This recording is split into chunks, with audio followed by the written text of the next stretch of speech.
AI perspective, if we can automate the things that are transactional, which digital has helped us do, that's great because then it opens up the space for the relationships and for taking the time. This episode is produced and distributed by Be Connected. We help senior marketing leaders and business decision makers transform their social media and content into strategic growth engines.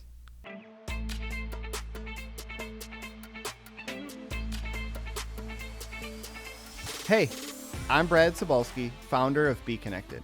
This is the Sponge Show, where I sit down with successful business leaders to absorb the wisdom, insight, and hard-earned lessons that have grown their organizations. Today, I'm joined by Melanie Draheim, Chief Marketing Officer at Fox Communities Credit Union. She leads the marketing strategy for one of Wisconsin's largest credit unions, serving over 120,000 members across multiple markets. Over the past several years, Melanie has transitioned into a new industry, revamped brand messaging and positioning, and transformed how the credit union connects with both existing members and new communities. She's learned some powerful lessons about strategic marketing and sustainable member acquisition that she'll be sharing with us today.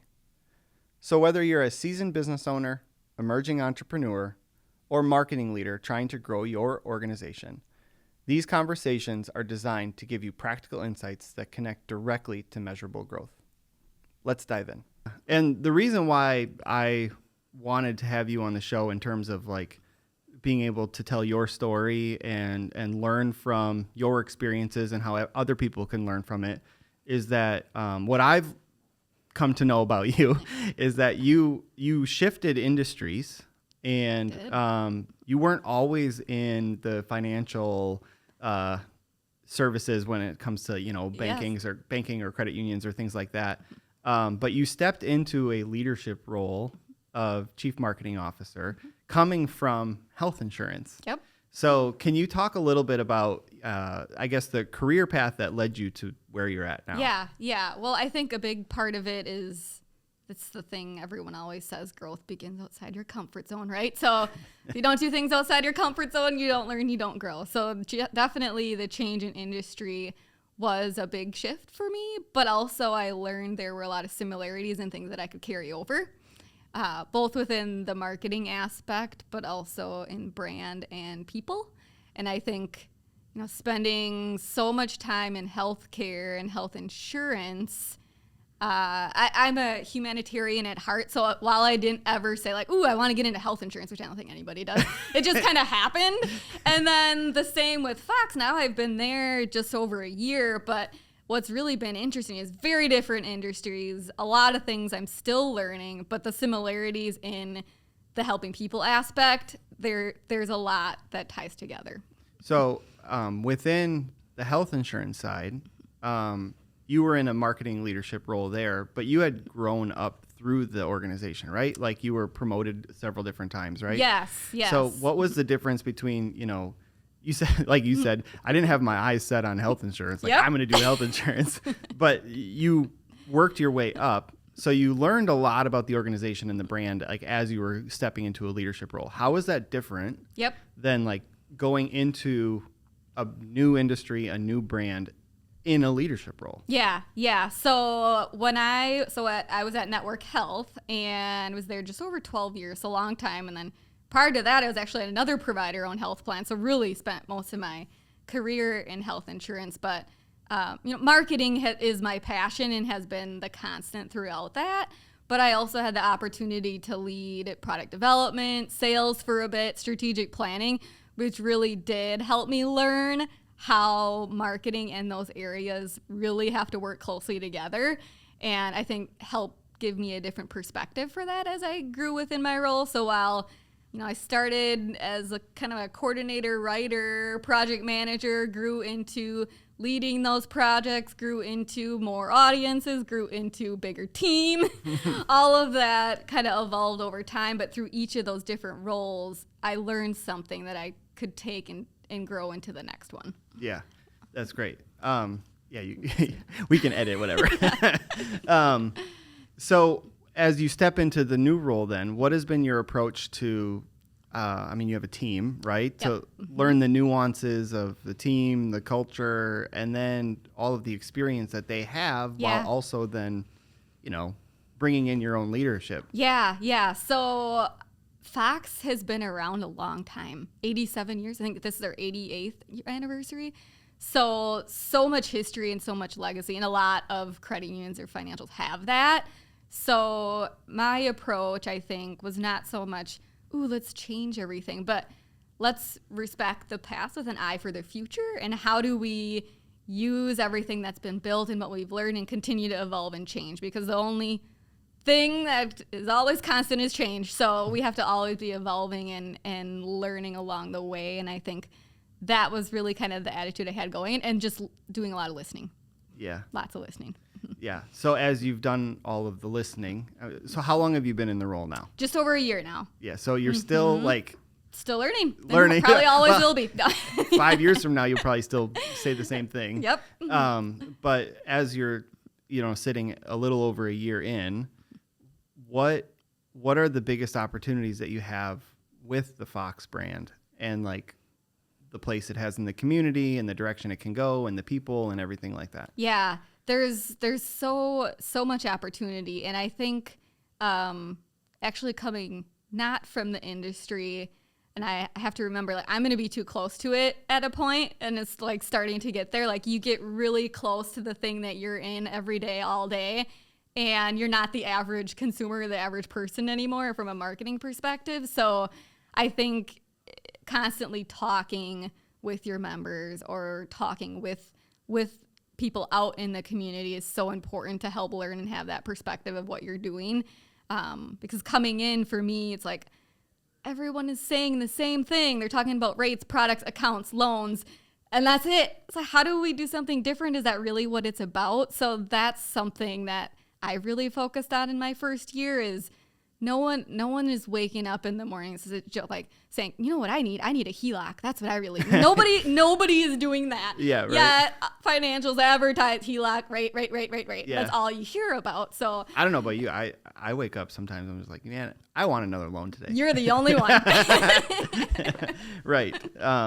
So you, like you said, you have all these different institutions that have the same products, right? Mm-hmm. The same rates, not exactly the same rates. Obviously there's differentiation there, but mm-hmm. You have the same products in terms of what types of loans you offer, mm-hmm. or what accounts you have, checking, savings, CDs, things like that. What does separate a brand in the noise of uniformity? Yeah. And it's funny you asked that, because the two industries I've been in, that has been a common. Health insurance is very much commoditized. Nobody. Yeah. And then the financial space and accounts is very commoditized. There's a sea of sameness where everything starts to kind of feel and look the same. Mm-hmm. So differentiating is hard. But what we've really tried to focus on is just the everyday life things and what you really want outside of the loan, the product, the account, the rate. You may not really be thinking about a savings account, but you want your kids to see the ocean, or you want to walk your daughter down the aisle, or you want those moments, those things in life mm-hmm. that help you make progress. And we have financial products that can help you get there, but that's not really what you're thinking about. So the focus is really people. It's the people. It's the human aspect that drives us to do the things that we need to do. Like a HELOC. Nobody says, man, I really want a HELOC. Home equity line of credit, that is. Yep. But what you do want is a finished basement. 100%. Or a family toy, like a boat, or, Exactly. For me, we have 2 dogs, and it's mud season right now. About a year ago, we don't want carpet anymore. We're sick of wiping up muddy dog feet. So we needed new wood floors. It's just those life things that you need, and you don't have to be an expert in the financial space or financial products. Is really what we're about. Come with us, tell us what you need, how you're trying to make progress, and we can help you get there. Yeah. How has it been adapting to leading a whole brand new group of people? Yeah. I mean, if you were at Network for 12 years, you said? Yep. Mm-hmm. You obviously get very used to each other. You get used to the nuances and cultural expectations in terms of the organization. But how has it been getting used to a new team? Yeah, it's been amazing, and a big reason, just the culture at Fox and at Network. And that's something that's really important to me. The culture and the people is just amazing, and that makes the environment so much easier to learn and get to know folks. So, but everything is new. So you're kind of learning personalities and styles, and who likes an email versus who likes a Teams message versus who do I need to just go talk to. So really getting to know people and outside of just the day-to-day and how they function, what their strengths are, how we can collaborate and work together. For me, is just learning by doing. It's like, how do we work together? Let's chat about how we can help each other. What are your goals? How do I help you meet those? Yeah, I love that. I know it's probably, well, I don't know how your brain works, but like a year in seems like still kind of early, but have you gotten to the point yet where you're like, this is what I want the brand to be like in 3 years? I think something I've been thinking about a lot lately is just how fast things are changing and evolving. And obviously, like, AI is a hot topic and all of that. But where I see the brand growing is really focused on the relationships, because I think even though we're more connected today probably than we ever have been, like, it's connected everywhere. Yeah. Real human interaction is incredibly scarce. Yeah. So it's for me, I feel like those relationships and those human interactions, they're so important, and it's a combination of that with digital. Yeah. So not all in on digital everything, but hey, when I have a problem, I need a person Yeah. and someone who's going to help me through this and that I know and who I can trust. And, brand shows up in all of the different facets. Like, it shows up in sales, it shows up in the person-to-person side, in the apparel that you wear, and the collateral that you have on the desk, and Yep. and how you show up in the community, and the ad, and then you have all of the things that come to mind right away, which is like advertising and posting and campaigns and Yep. stuff like that. Yep. But I think what would be really exciting if I were in your shoes would Yep. be like, if you have that person-to-person interaction, is that in a fast-paced digital world, is that how can you have it feel like that Exactly. on a screen? Exactly. Yep. And how do you have it feel like that when you see Fox in all of the different marketing campaigns? Exactly. How do you bring in the human element? Yeah, how does that show up? And that's exciting to think about when you think about the future of It like is. the next year or two, is that like, how do you bring that to life? 100%. Yeah. 100%, yeah. So have you mentioned AI. I did, yeah. How did maybe this is like opening a can of worms, which we could edit out if we need to, but if we don't need to, like, how has that impacted the financial industry? Sure.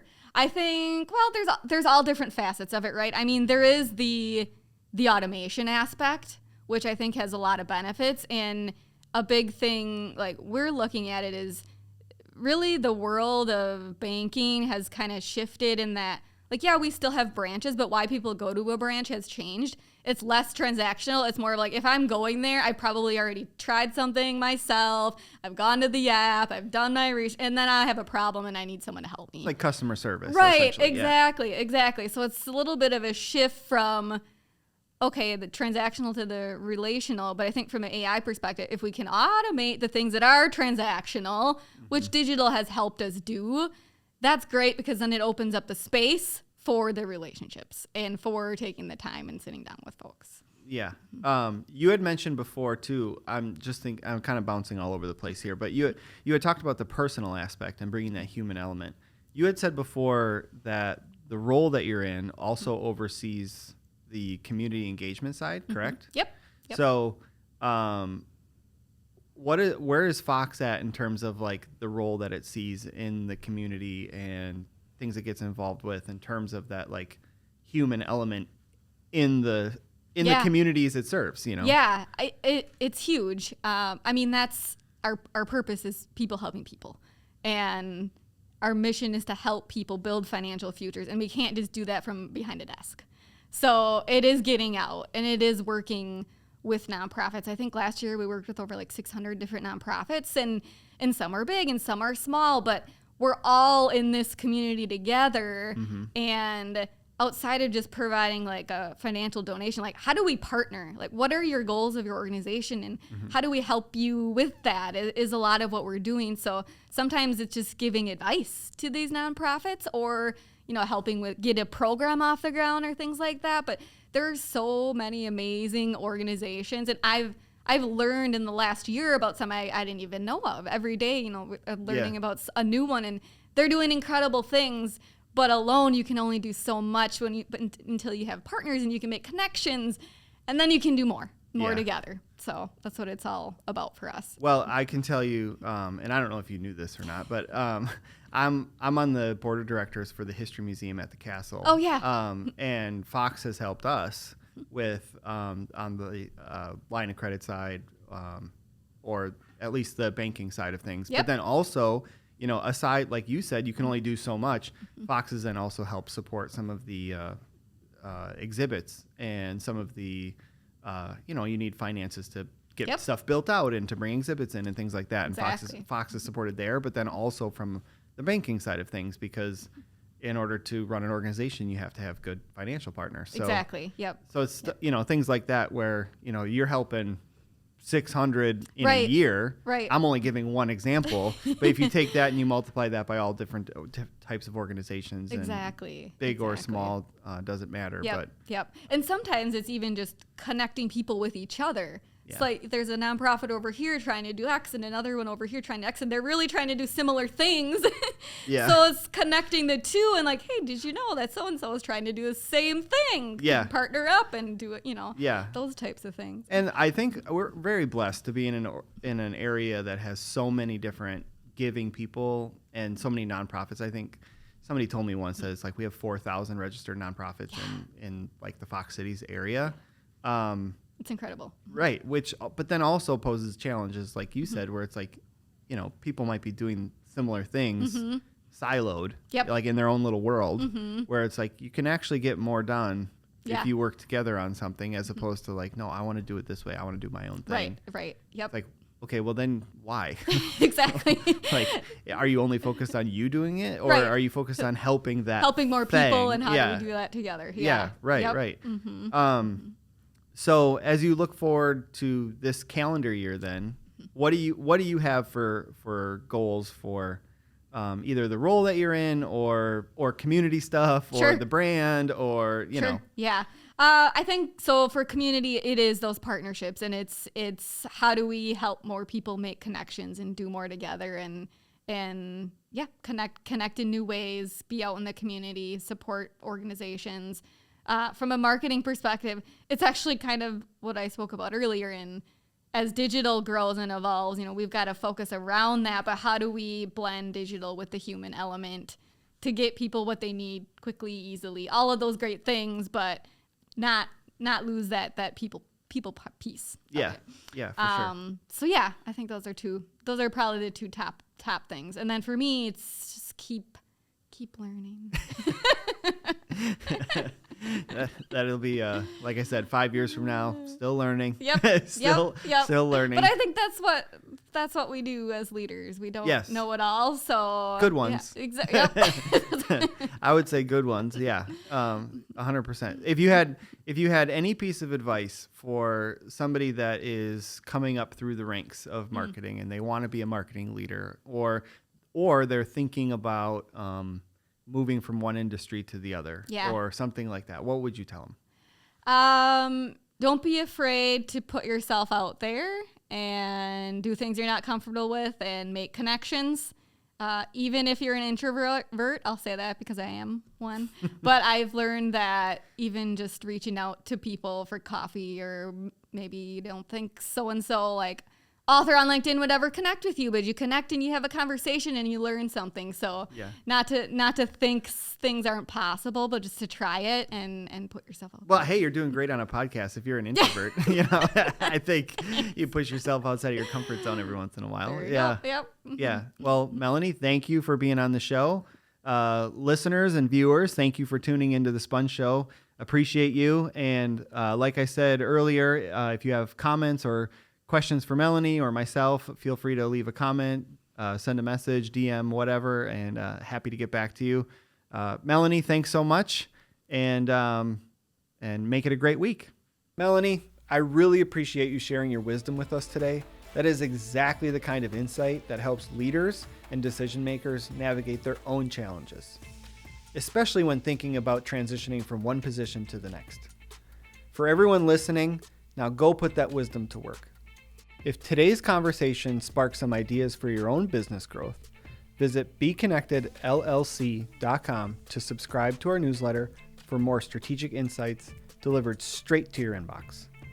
And don't forget to subscribe to the show and share it with other business leaders who could benefit from these growth conversations. Until next time,